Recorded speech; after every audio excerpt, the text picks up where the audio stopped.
盘点美国10大国家公园，去过一个都很厉害。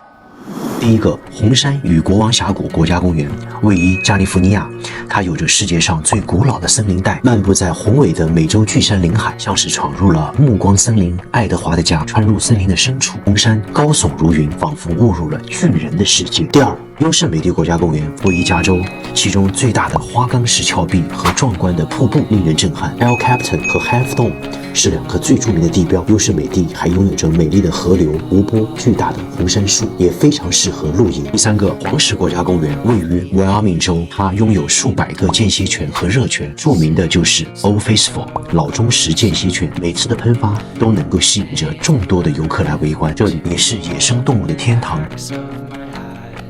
第四个，大峡谷国家公园位于亚利桑那州，著名的科罗拉多河穿过这个巨大的峡谷，两岸的红色岩石在阳光下显得格外的美丽，游客可以徒步、骑马、坐直升飞机探索。